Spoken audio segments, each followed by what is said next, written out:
থাইল্যান্ডের এক গুহায় 2018 সালে প্রচণ্ড বৃষ্টির ফলে আটকে যায় একটা জুনিয়র ফুটবল টিমের 12 জন বাচ্চা ও তাদের কোচ। এরপর প্রায় 15 দিন কেটে যায়। গুহার মধ্যে জলস্তর স্বাভাবিকের থেকে অনেক বেশি থাকার কারণে অনেক চেষ্টা করেও সরকার বা ডুবুরিরা তাদের বাইরে আনতে পারে না। এমন অবস্থায় তারা কি বেরিয়ে আসতে পারবে সে অভিশপ্ত গুহা থেকে? আজ যে মুভি নিয়ে কথা বলবো সেটা কোনো মন গড়া কাহিনী নয়, বরং এক সত্যি ঘটনা। তো চলো শুরু করা যাক 13 লাইভস মুভির এক্সপ্ল্যানেশন। সালটা 2018, 23শে জুন। ওয়াইল্ড বোয়ার্স নামের এক জুনিয়র ফুটবল দল অসাধারণ খেলে সদ্য জিতে নিয়েছে তাদের শেষ ম্যাচ। আজ আবার দলের সবথেকে ছোট্ট খেলোয়াড় চাইয়ের জন্মদিন, তাই সন্ধ্যে 7টায় চাইয়ের মা কোচ সহ সবাইকে ইনভাইট করেছে তাদের বার্থডে পার্টিতে। কিন্তু আজ শনিবারের দুপুর, স্কুল ছুটি, তার উপর দল জিতেছে, তাই তাদের সহকারী কোচ এককাফন চ্যান্থাও ঠিক করেছে পার্টির আগে তারা ঘুরতে যাবে থাম লুয়াং নামের একটা গুহায়। যেমন ভাবা তেমন কাজ। কোচ 12 জন খেলোয়াড়কে নিয়ে রওনা দেয় গুহার উদ্দেশ্যে। শুধু একজনের ঘরে কাজ থাকায় সে তাদের সাথে যেতে পারে না। গুহায় পৌঁছলে সবাই সাইকেলগুলো বাইরে রেখে প্রিন্সেস নং ন্যাংকে প্রণাম করে প্রবেশ করে গুহার ভিতরে। সময়ের সাথে তারা গুহার অনেকটা গভীরে চলে যায়, আর এমন সময় ঝমঝমিয়ে নেমে আসে বৃষ্টি। তবে তারা গুহার অনেকটাই ভিতরে থাকায় কেউ বৃষ্টির আওয়াজ শুনতে পায় না। আর যেহেতু তাদের আসার আগে আবহাওয়া বেশ রোদ ঝলমলে ছিল, তাই তাদের মনে এমন কোনো ভাবনাই আসে না। ফলে 13 জন গুহার আরও ভিতরে যেতে শুরু করে। এদিকে এখন প্রায় সন্ধ্যা 7টা বেজে গেছে।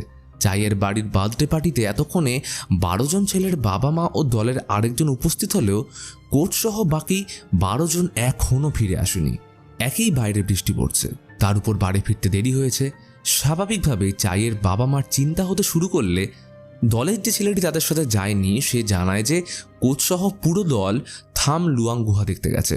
তাই এখন তার কথা শুনে ছেলেদের খোঁজে সবাই মিলে গুহার দিকে যেতে শুরু করে। গুহাতে পৌঁছে তারা দেখে যে এতক্ষণ ধরে মুষলধারে বৃষ্টির কারণে গুহার মুখে জল ভরে গেছে, শুধু তাদের সাইকেলগুলো পড়ে রয়েছে বাইরে।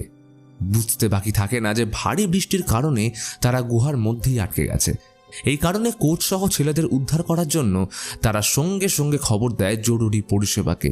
প্রায় 4 ঘন্টা পর রাত 12:47 নাগাদ ক্যাপ্টেন আর্নান্টের নেতৃত্বে রয়্যাল থাই নেভি সিলস ও এলাকার গভর্নর ঘটনাস্থলে উপস্থিত হয়। কিন্তু গুহার সামনে এত জল দাঁড়িয়ে রয়েছে যে তারা গুহার ভিতরে যেতে পারে না। এছাড়াও তারা জানে না গুহা কতটা গভীর, ভিতরে কতটা পথ পেরোলে বাচ্চাদের খুঁজে পাওয়া যাবে। এমন সময় এক স্থানীয় ব্রিটিশ গুহা অনুসন্ধানকারী ভার্নান আনসওয়ার্থ ঘটনাস্থলে এলে জানায় যে থাম লুয়াং গুহা সম্পর্কে তার বেশ ভালো জ্ঞান আছে, সাথে রয়েছে গুহার ম্যাপ। যদিও সে বন্যা পরিস্থিতির মধ্যে কখনো গুহার মধ্যে প্রবেশ করেনি, কিন্তু তাও সে গুহার মধ্যে থাকা বিভিন্ন অলিগলি ভালো করেই চেনে। সে আরও বলে গুহার মধ্যে বেশ কিছু বড় চেম্বার আছে এবং সেখানে অবধি পৌঁছানো তাদের পক্ষে মোটেই সহজ হবে না। তাই সে গভর্নরকে ব্রিটিশ কেভ রেস্কিউ কাউন্সিলের সাথে যোগাযোগ করতে বলে। এদিকে গুহার জটিল ও বিপজ্জনক পথ সম্পর্কে জানার পর নেভি সিলসের ডুবুরিরা 13 জনকে উদ্ধার করতে গুহার মধ্যে প্রবেশ করে। তবে কিছু দূর এগোনোর পর গুহার প্রবেশপথ থেকে 800 মিটার দূরে থাকা চেম্বার 3 এর কাছাকাছি আসতেই জলের স্রোত আরও তীব্র হতে থাকে। সাথে গুহার সামনে রাস্তার ভিজিবিলিটি কমে গেলে কোনো উপায় না থাকায় সবাইকে ফিরে আসতে হয় এবং এর ফলে অনেকে আহত হয়। তারা জানায় যে গুহার 800 মিটারের মধ্যে তারা কাউকেই দেখতে পায়নি, মানে বাচ্চারা গুহার আরও ভিতরে আটকে। পুরো রাত কেটে গেলেও তাদের উদ্ধার করা সম্ভব না হলে পরের দিন থানেট নামের ব্যাংককের এক ওয়াটার ইঞ্জিনিয়ার ঘটনাস্থলে এসে এক স্থানীয় ব্যক্তির সাথে দেখা করে তাকে বোঝায় যে থাম লুয়াং গুহাটি অবস্থিত একটা বিশাল পাহাড়ের নিচে, আর পাহাড়ের মধ্যে মানে গুহার উপরে রয়েছে বেশ কিছু শৃঙ্খল। তাই যখনই এই এলাকায় মুষলধারে বৃষ্টি হয় তখন বৃষ্টির জল পাহাড়ের উপর দিয়ে বয়ে যাওয়ার সময় গুহার উপরে থাকা শৃঙ্খলের মাধ্যমে ওই গুহার মধ্যে প্রবেশ করে। তাই এখন তাদের দরকার সমস্ত শৃঙ্খলগুলোকে বুঝিয়ে দেওয়া, যাতে গুহার মধ্যে বেশি জল আর প্রবেশ করতে না পারে। স্থানীয় ব্যক্তিটি তখন বলল যে পুরো পাহাড় জুড়ে তো অসংখ্য শৃঙ্খল রয়েছে এবং তা বন্ধ করতে অনেক দিন সময় লাগবে। এইভাবেই আরও 5 দিন কেটে যাওয়ার পর এসে পৌঁছয় ব্রিটিশ কেভ রেস্কিউ কাউন্সিলের 2 ব্রিটিশ ডুবুরি রিক ও জন। তারা জানতে পারে যে এই কদিনে বাচ্চাদের উদ্ধার করা তো দূরের কথা, তারা ঠিক কতটা গভীরে আটকে আছে তারও কোনো খবর এখনো পাওয়া যায়নি। এমনকি কেউ জানেও না যে তারা বেঁচে আছে কিনা। ইতিমধ্যে থাইল্যান্ড মিলিটারির তরফ থেকে পাম্পিং চালু করা হয়েছে যাতে গুহা থেকে জল তাড়াতাড়ি বেরিয়ে যায়। তবে 5 দিন ধরে একই গতিতে বৃষ্টি হয়ে যাওয়ায় এতেও কোনো লাভ হয়নি। তাই বেশি সময় নষ্ট না করে রিক ও জন জলের প্রচণ্ড স্রোত উপেক্ষা করেই প্রবেশ করে গুহার মধ্যে। তারা প্রায় 4 ঘন্টা সাঁতরে 1600 মিটার ভিতরে গুহাটির টি জাংশনে এসে পৌঁছয়। কিন্তু এইখানে জলের স্রোত অনেকটা হঠাৎ বেড়ে যাওয়ায় তাদের পক্ষে আর সামনের দিকে এগোনো সম্ভব না হলে নেভি সিলসের ডুবুরিদের মতোই রিক ও জনকেও খালি হাতে ফিরে আসতে হয়। সাথে তারা একজন পাম্প অফিসারকে উদ্ধার করে যে গুহার মধ্যে পাম্পিংয়ের কাজ করছিল, কিন্তু জলস্তর বেড়ে যাওয়ায় সে প্রায় মারা যাওয়ার উপক্রম হলে তারা তাকে বাঁচিয়ে নিয়ে আসে। তারা গুহা থেকে বেরিয়ে এলে গভর্নর তাদের সাথে দেখা করলে রিক জানায় 1600 মিটারের মধ্যেও তারা বাচ্চাদের খুঁজে পায়নি, তাদের আরও ভিতরে প্রবেশ করতে হবে, যা এই মুহূর্তে কার্যত অসম্ভব। গভর্নর তাদের কথা শুনে নির্দেশ দেয় সাবধানতার জন্য তারা যেন অনুমতি ছাড়া আর গুহার ভিতরে না যায়। গভর্নর চলে গেলে রিক ও জনের চোখ পড়ে গুহার পাশে থাকা একটা মূর্তির দিকে। দেখে মনে হচ্ছে এক অপরূপ সুন্দরী নারী ঘুমিয়ে রয়েছে। ভার্নন তাদের জানায় যে এই দেবীর নাম হচ্ছে প্রিন্সেস নং ন্যান, যাকে গ্রামবাসীরা স্লিপিং প্রিন্সেস রূপে পুজো করে। এই কারণে সেদিন বাচ্চারা ও কোচ গুহায় প্রবেশ করার আগে তাকে প্রণাম করেছিল। তারা আরও জানতে পারে যে গুহাটির নিচে অবস্থিত পাহাড়টিকে মনে করা হয় প্রিন্সেস নংয়ের পাহাড়, তাই পাহাড়ের নামও নং ন্যান। এখন গ্রামবাসীরা মনে করছে প্রিন্সেস নং হয়তো কোনো কারণে তাদের উপর ক্রুদ্ধ হয়েছে, তাই বৃষ্টির জন্য নয় বরং তার চোখের জলেই ভরে উঠেছে পুরো গুহা। এই কারণেই বাচ্চাদের উদ্ধার করা সম্ভব হচ্ছে না। ওইদিকে আরও একটা দিন কেটে যায়, কিন্তু পরিস্থিতি এখনও একই। বাচ্চাদের অবস্থা কেউ জানে না। এতদিনে বাচ্চাদের 6 দিন ধরে গুহার মধ্যে আটকে থাকার খবর পুরো পৃথিবীতে ছড়িয়ে পড়েছে। তাই তাদের উদ্ধারের সাহায্যের জন্য বিভিন্ন দেশ যেমন আমেরিকা, জার্মানি এইসব থেকে শত শত স্বেচ্ছাসেবক এসে উপস্থিত হয়েছে গুহার নিকটবর্তী এলাকায়। সবাই সবকিছু দিয়ে তাদের বাঁচানোর চেষ্টা করছে, কিন্তু গভর্নর ও থাই মিলিটারি থেকে সবার নিরাপত্তার কথা ভেবে স্পষ্ট জানিয়ে দেওয়া হয় যেন বৃষ্টি না থামা অবধি আর পাম্পের মাধ্যমে গুহার জলস্তর কিছুটা না কমা অবধি কেউ যেন গুহার ভিতরে যাওয়ার চেষ্টা না করে। জলস্তর বেশি থাকায় হয়তো কোনো ডুবুরির প্রাণও যেতে পারে, তাই এখন তাদের অপেক্ষা করাই শ্রেয়। অতঃপর আরও 2 দিন কেটে যায়। আজ 8 দিন হয়ে গেল, তবে বৃষ্টি এখনও এক নাগাড়ে পড়েই যাচ্ছে। আজ সকালে গভর্নর খবর পেয়েছে যে থানের গত বেশ কিছুদিন ধরে স্থানীয় গ্রামবাসীদের সাহায্য নিয়ে পাহাড়ের উপরে থাকা সিঙ্কহোলগুলোকে বোঝানোর চেষ্টা করছে, কিন্তু এখনও তা সম্পূর্ণ হয়নি। গভর্নর থানারের সাথে দেখা করতে এলে সে জানায় যতক্ষণ অবধি সিঙ্কহোলগুলো বোঝানো না যায় পাম্পিং ব্যবহার করে জল বের করার বৃথাই চেষ্টা চলছে। কারণ একদিক দিয়ে যেমন জল বেরোচ্ছে তেমনই আরেক দিক দিয়ে জল তো ঢুকেই যাচ্ছে, আর পুরো পাহাড় জুড়ে থাকা সিঙ্কহোল বোঝাতে তাদের এখনও অনেক দিন সময় লাগবে। কিন্তু তাদের হাতে সময় কম, তাই তার কাছে আরেকটা উপায় আছে জলস্তর কমানোর। যদি পাহাড় থেকে জল বয়ে যাওয়ার গতিপথ পরিবর্তন করে পাহাড়ের পাশে থাকা চাষ জমির দিকে করা যায়, তাই জল আর গুহার ভিতরে প্রবেশ না করে চাষের জমিতে ঢুকতে শুরু করবে। তবে এইটা করলে গ্রামের চাষিদের সব ফসল নষ্ট হয়ে যাবে। গভর্নর ও থানের চাষিদের সাথে এই ব্যাপারে আলোচনা করলে তাদের নিজেদের অনেক ক্ষতি হবে জেনেও বাচ্চাদের প্রাণ রক্ষা করার স্বার্থে তারা রাজি হয়ে যায়। তারপর সময় নষ্ট না করে থানের গ্রামবাসীদের সাহায্য নিয়ে জলের গতিপথ চাষের জমির দিকে পরিবর্তন করে দিলে জলের তোড়ে গ্রামবাসীদের চোখের সামনে তাদের সব ফসল নষ্ট হয়ে যায়। কিন্তু এখনও তাদের কাজ সম্পূর্ণ হয় না। এদিকে আরও একটা দিন পেরিয়ে যায়। আজ প্রায় 9 দিন পর বৃষ্টি থেমেছে। সবাই মনে করে এইটা হয়তো প্রিন্সেস নংয়ের আশীর্বাদ, তাই আজ আয়োজন করা হলো এক বিশেষ পুজোর। অন্যদিকে বৃষ্টি থেমে যাওয়ার সাথে গতিপথ পরিবর্তনের ফলে জলস্তর অনেকখানি নেমে যাওয়ায় পরের দিন গভর্নর রিক ও জনকে অনুমতি দেয় আরেকবার গুহার ভিতরে ড্রাইভ করার জন্য। রিক ও জন এইবার টি জাংশন অতিক্রম করতে সক্ষম হলো। তারা আরও কিছু দূর সাঁতরে এসে পৌঁছয় পাটায়া বিচে। তবে এইখানেও তারা বাচ্চাদের সন্ধান না পেলে রিক ও জন গুহার আরও গভীরে যাওয়ার সিদ্ধান্ত নেয়। অবশেষে প্রায় 6 ঘন্টা ডাইভ করে প্রবেশপথ থেকে 2500 মিটার ভিতরে চেম্বার 9-এ তারা 12 জন ছেলে এবং কোচকে খুঁজে পায়। রিক ও জন দেখে অবাক হয়ে যায়, কারণ এই 13 জনই বেঁচে আছে। বাচ্চারা এতদিন পর কেউ তাদের বাঁচাতে এসেছে দেখে প্রচণ্ড খুশি। তারা ভাবে আজই হয়তো রিক ও জন তাদের উদ্ধার করে বাইরে নিয়ে যাবে, কিন্তু তারা এইখানেও তাদের উদ্ধার করার জন্য নয়, বরং তারা ঠিক কতটা গভীরে আছে বা বেঁচে আছে কিনা তা দেখার জন্য এসেছিল। তবে তারা কথা দেয় যে খুব তাড়াতাড়ি নেভি সিলসের ডুবুরিরা তাদের উদ্ধার কার্য শুরু করবে। রিক ও জনের থেকে ভরসা পেয়ে সবার মনে বিশ্বাস জেগে ওঠে হয়তো তারা আবার ফিরে যেতে পারবে নিজের পরিবারের কাছে। রিক তাদের সাথে কথা বললে বুঝতে পারে বাচ্চারা ও কোচ গত 10 দিন ধরে কিচ্ছু খায়নি। চোখের সামনে অবাধ জল থাকলেও তা পানের যোগ্য নয়, তাই গুহা থেকে উপচে পড়া জল পান করেই কোনো রকমে বেঁচে আছে। তবে তাদের কোচ প্রতিদিন মেডিটেশন করাতো, যার ফলে তারা কখনোই মানসিকভাবে ভেঙে পড়েনি। এমনকি তারা একটা ছোট্ট সুড়ঙ্গ খুঁড়তে শুরু করেছিল গুহা থেকে বেরোনোর জন্য। শেষে রিক ও জন তারা যে বেঁচে আছে এর প্রমাণস্বরূপ 13 জনের একটা ভিডিও করে ফিরে এসে ভিডিওটা নেভি সিলসকে দেয়। পরের দিন সকালে গ্রামবাসীরা বাচ্চাদের বেঁচে থাকার খবর পেলে অবশেষে 10 দিন পর তারা প্রথমবার ভালো সংবাদ শুনতে পেয়ে সবাই আনন্দে আত্মহারা হয়ে যায়। সাথে রিক ও জনকে সবাই ধন্যবাদ জানায়, কারণ কেউ ভাবেইনি যে ওরা বেঁচে থাকবে। 10 দিন ধরে এত পরিমাণ জলের মধ্যে কিছু না খেয়ে বেঁচে থাকা প্রায় অসম্ভব। তবে তারা অসম্ভবকে সম্ভব করে দেখিয়েছে, আর তাদের খুঁজে পাওয়া সম্ভব হয়েছে শুধুমাত্র রিক ও জনের জন্য। রাতের মধ্যে ভিডিওটা চারিদিকে ছড়িয়ে পড়লে গভর্নর, রিক, জন ও নেভি সিলসের সাথে বাচ্চাদের কিভাবে বের করা যায় সেটা নিয়ে আলোচনা শুরু করলে রিক গভর্নরকে পরিষ্কার জানিয়ে দেয় যে বাচ্চাদের কাউকেই জীবন্ত বের করা সম্ভব নয়, কারণ 6 ঘন্টা ডাইভ করে দক্ষ ডুবুরি ছাড়া কেউ গুহা থেকে ফিরে আসতে পারবে না, আর তারা তো একান্তই বাচ্চা। তবে এই খবর যেন এখনই প্রকাশ না করা হয়। সদ্য তাদের বাবা মায়ের একটা সুখবর পেয়েছে, এখনই তাদের এইরকম একটা খবর দিলে তারা পুরোপুরি মানসিকভাবে ভেঙে পড়বে। কিন্তু গভর্নর হাল ছাড়ে না। তার নির্দেশে পরের দিন নেভি সিলসের কিছু দক্ষ ডুবুরি ও একজন ডাক্তার গুহার ভিতরে সরু বাঁক অতিক্রম করে বাচ্চাদের কাছে পৌঁছে তাদের খাবার দেয় এবং ডাক্তার তাদের চেক আপ করতে শুরু করে। তবে এমন সময় তারা লক্ষ্য করে যে আসার সময় তারা তাদের অক্সিজেন সিলিন্ডারের বেশিরভাগ পরিমাণ অক্সিজেন ব্যবহার করে ফেলেছে, তাই সবার পক্ষে অক্সিজেন সিলিন্ডার ব্যবহার করে ফিরে যাওয়া সম্ভব নয়। যা অবশিষ্ট আছে তাতে শুধুমাত্র একজনই গুহা থেকে বেরোতে পারবে।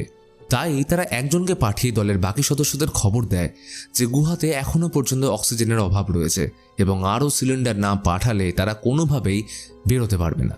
পরের দিন রেস্কিউ অপারেশন পুনরায় শুরু হলে তারা বুঝতে পারে না কিভাবে বাচ্চাদের বের করবে। তাই রিক ও জনের পরামর্শে ডেকে পাঠানো হয় ক্রিস জুয়েল ও জেসন নামে 2 জন ডুবুরিকে ও আরেকজন ডুবুরি ডাক্তার হ্যারিসকে। সে একজন অ্যানাস্থেশিয়া বিশেষজ্ঞ। 2 দিন পর তারা এসে পৌঁছলে প্রথমেই বাচ্চাদের কাছে পৌঁছে দেওয়া হলো অনেক পরিমাণ খাবার এবং প্রত্যেকটা বাচ্চাকে একটা করে পেপার দেওয়া হয়, যাতে সেইখানে তারা তাদের বাবা মায়ের উদ্দেশ্যে চিঠি লিখতে পারে। গুহা থেকে ফিরে জুয়েল চিঠিগুলো তাদের বাবা মায়ের কাছে পৌঁছে দেওয়ার জন্য নেভি সিলসকে দেয়। তখনই রিকের মাথায় খেলে যায় একটা বুদ্ধি, যা হয়তো কিছুটা বিপজ্জনক, তবে এইটা ছাড়া 13 জনকে বের করে আনার আর অন্য কোনো উপায় নেই। রিক বলে তারা কোনোভাবেই বাচ্চাদের জ্ঞান থাকাকালীন অবস্থায় বের করে আনতে পারবে না। 6 ঘন্টা ডাইভ করা তাদের পক্ষে অত্যন্ত ঝুঁকিপূর্ণ। একমাত্র একটাই উপায় হচ্ছে তাদের অজ্ঞান অবস্থায় বের করে আনা। আর হ্যারি তো এই কাজে অত্যন্ত দক্ষ, তাই রিক তাকেই দায়িত্ব দেয় সবাইকে অজ্ঞান করার জন্য। কিন্তু এতেও তাদের ঝুঁকি কম কিছু নয়, কারণ তাদের প্রাণ যেতে পারে। তাই হ্যারি প্রথমে রাজি না হলেও সে বুঝতে পারে এইটা না করলে বাচ্চাদের কোনো দিনই বের করে আনা সম্ভব হবে না এবং তারা সেইখানেই শেষ হয়ে যাবে। তাই অন্তত শেষ চেষ্টা তাদের করতেই হবে। তাই সে রাজি হয়ে যায়। তাই পরের দিন বাচ্চাদের কাছে ওয়েট স্যুট ও অক্সিজেন ট্যাঙ্ক পৌঁছানোর জন্য পাঠানো হয় সামান নামের একজন ডুবুরিকে। কিন্তু চেম্বার 9-এ যাওয়ার সময় তার অক্সিজেন সিলিন্ডারটি হঠাৎ অসাবধানতা বশত দড়িতে ফাঁস লেগে খুলে গেলে সমস্ত অক্সিজেন বেরিয়ে যায় এবং গভীর জলে ডুবে তার সলিল সমাধি ঘটে। সামানের মৃত্যুর খবর পেয়ে গভর্নর ঘোষণা করে যে পরবর্তী নোটিশ না বেরোনো অবধি সবার নিরাপত্তার জন্য কোনো ডুবুরিকে গুহাতে প্রবেশ করার অনুমতি দেওয়া হবে না। তবে রিক, জন ও হ্যারি গভর্নর ও মিনিস্টারের কাছে বাচ্চাদের অজ্ঞান করে বের করার পুরো পরিকল্পনা এবং এতে ঠিক কতটা ঝুঁকি আছে তা জানায়। সে বলে ইঞ্জেকশন পুশ করে বাচ্চাদের অজ্ঞান করা হবে, তবে যদি ডোজের পরিমাণ বেশি হয়ে যায় তাহলে তারা শেষ হয়ে যেতে পারে, আবার যদি কম হয় তাহলেও বিপদ। হয়তো জলের নিচেই তাদের জ্ঞান ফিরে আসবে এবং সামানের মতো তারাও জলে ডুবে শেষ হয়ে যেতে পারে। ফলে তাদের একদম সঠিক পরিমাণে ওষুধ ব্যবহার করতে হবে, যা খুবই ঝুঁকিপূর্ণ। অবশেষে অনেক চিন্তার পর মিনিস্টার ও গভর্নর তাদের অনুমতি দিয়ে দেয়, তবে একটাই শর্ত, বাইরের কেউ বা মিডিয়া যেন এই বিষয়ে জানতে না পারে। অতঃপর 16তম দিনে শুরু হয় রিকদের রেস্কিউ অপারেশন। গুহার ভিতরে যাবে রিক, জন, হ্যারি, জেমস, জুয়েল ও নেভি সিলসের বেশ কিছু ডুবুরি। তবে যাওয়ার আগে হ্যারি সবাইকে বুঝিয়ে দেয় যে এক একটা ডোজ 30 মিনিট মতো বাচ্চাদের অজ্ঞান করে রাখবে, আর গুহা থেকে বেরোতে সময় লাগবে প্রায় 6 ঘন্টা। তাই 30 মিনিট অন্তর যাকে রেস্কিউ করা হচ্ছে তার শরীরের ওয়েট শুটের উপর দিয়েই ডোজ পুশ করতে হবে। 5 জন ব্রিটিশ ও নেভি সিলসের বেশ কিছু ডুবুরি শুরু করলো উদ্ধার কার্য। তারা ঠিক করে আজ রাতে 4 জনকে উদ্ধার করবে। পরিকল্পনা মতো সবাই চেম্বার 9-এ পৌঁছলে প্রথমে তাদের দেওয়া হয় স্যালাইভা শোকানোর একটা ওষুধ, যাতে করে তাদের বের করার সময় কারোর মুখে থুতু না জমে, কারণ অজ্ঞান থাকাকালীন মুখের মধ্যে থুতু জমে গলায় চলে গেলে দম বন্ধ হয়ে শেষ হয়ে যেতে পারে। এরপর তাদের ওয়েট শুট পরিয়ে দেওয়া হলো স্পেশাল ইঞ্জেকশন, যা তাদের 30 মিনিটের জন্য বেহুশ করে দেবে। অতঃপর তাদের অক্সিজেন মাস্ক পরিয়ে হাত পা বেঁধে দেওয়া হলো, যাতে নিয়ে যাওয়ার সময় কোথাও ভেসে না যায় এবং এতে ডুবুরিদেরও বের করে আনতে সুবিধা হবে। 4 জনকে অজ্ঞান অবস্থায় বের করে নিয়ে আসার পথে হঠাৎ একজনের জ্ঞান ফিরে আসলে তাকে কোনোভাবে জেসন ইঞ্জেকশন পুশ করে আবার অজ্ঞান করে দেয়। এইরকমভাবেই তারা প্রথম রাতে 4 জনকে সফলভাবে বের করে আনতে সক্ষম হলে তাদের দ্রুততার সাথে হসপিটালে অ্যাডমিট করানো হয়। কিন্তু সরকার থেকে 4 জনের কারোরই পরিচয় এখনো প্রকাশ করে না। পরের দিন 4 জনকে উদ্ধার করার খবর চারিদিকে ছড়িয়ে পড়ল। এখন বাকি 9 জন। তাদেরকে উদ্ধার করতে পারলে রিকরা হতে চলেছে বিশ্বের কাছে একটা হিরো, কিন্তু একটা ভুল করলেই তারা হতে পারে গল্পের ভিলেন। এইরকমভাবে আবার শুরু হলো বাকি 9 জনকে উদ্ধার করার কাজ। এইভাবেই তারা বাকি 6 জনকে জীবিত অবস্থায় উদ্ধার করতেও সক্ষম হলো। এখন শুধু বাকি আছে কোচ, চাই ও আরেকটি ছেলে। আসলে চাই বয়সে সবার থেকে ছোট হওয়ার কারণে তার মুখে কোনো অক্সিজেন মাস্ক ফিট হতে চায় না, আর অক্সিজেন মাস্ক ছাড়া তাকে তো বের করা সম্ভব নয়। তাই তার জন্য ব্যাংকক থেকে একটা বিশেষ ছোট মাস্ক নিয়ে আসার ব্যবস্থা করা হয়েছে। এদিকে আজই উদ্ধার করা হবে বাকি 3 জনকে, কিন্তু আজ সকাল থেকেই আবার শুরু হয়েছে মুষলধারে বৃষ্টি।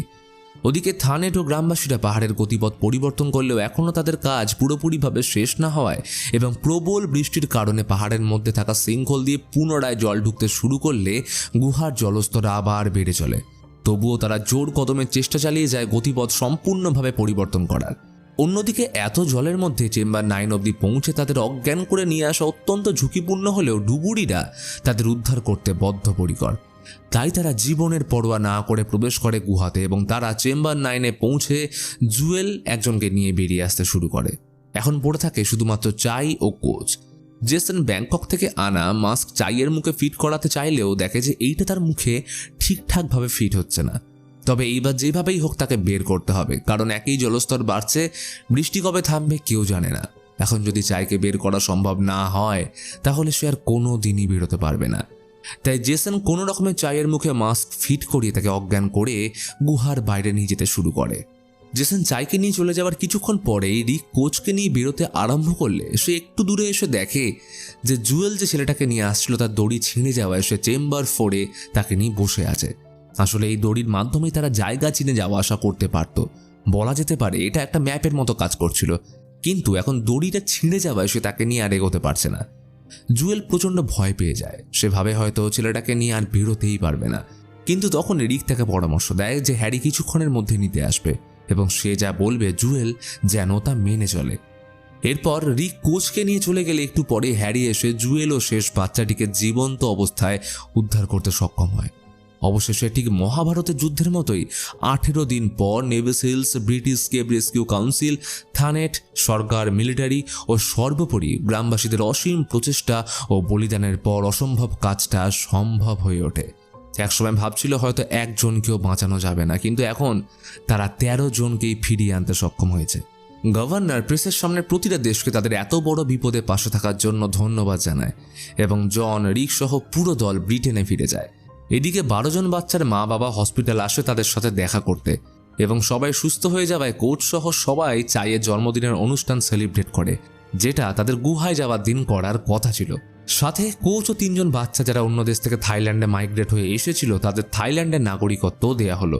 পুরো উদ্ধার কার্যে নংন্যান পাহাড় থেকে প্রায় 56 মিলিয়ন গ্যালন জল চাষ জমিতে পাঠানো হয়েছিল গতিপথ পরিবর্তন করে। ফলে যেসব চাষির ফসল নষ্ট হয়ে যায় তাদের সরকার কর্তৃক ক্ষতিপূরণ দেওয়া হলো। জানতে পারা যায় যে 17টা দেশ থেকে প্রায় 5000-এরও বেশি স্বেচ্ছাসেবক এই ঐতিহাসিক উদ্ধার কার্যে অংশগ্রহণ করেছিল এবং এই ঘটনার সাথেই শেষ হয় আজকের মুভি 13 লাইভস। এই মুভিটা উৎসর্গ করা হয়েছে বেইরুট পাকবারা ও সামান কুনানকে। সেই থাই নেভি শিল যে 2018 সালের 6 জুলাই বাচ্চাদের ওয়েট স্যুট ও অক্সিজেন মাস্ক পৌঁছানোর সময় জলে ডুবে শেষ হয়ে যায়, এবং বেইরুট হলো থাই নেভি শিল যে পরে উদ্ধার কার্যের সময় হওয়া কোনো এক অজ্ঞাত রক্তের সংক্রমণের কারণে শেষ হয়ে গেছিল। এই গল্পটা শুধু 13টা জীবনের গল্প নয়, এটা সে অসংখ্য অজানা মানুষের গল্প যারা নিজের ভয়কে পিছনে ফেলে অন্ধকারের ভিতরে ঢুকে পড়েছিল শুধুমাত্র তাদের বাঁচিয়ে ফিরিয়ে আনার জন্য। তাদের নাম হয়তো ইতিহাসের পাতায় বড় করে লেখা থাকবে না, কিন্তু তাদের সাহস চিরকাল বেঁচে থাকবে মানুষের হৃদয়ে। তো বন্ধুরা, ভিডিওটা কেমন লাগলো অবশ্যই কমেন্টে জানাও। যারা চ্যানেলে নতুন আসছো তারা সাবস্ক্রাইব করো এবং আমার সাথে সরাসরি কথা বলতে হলে ভিডিও ডেসক্রিপশন বক্স চেক করো, সেইখানে আমার সোশ্যাল মিডিয়ার লিঙ্ক দেওয়া আছে।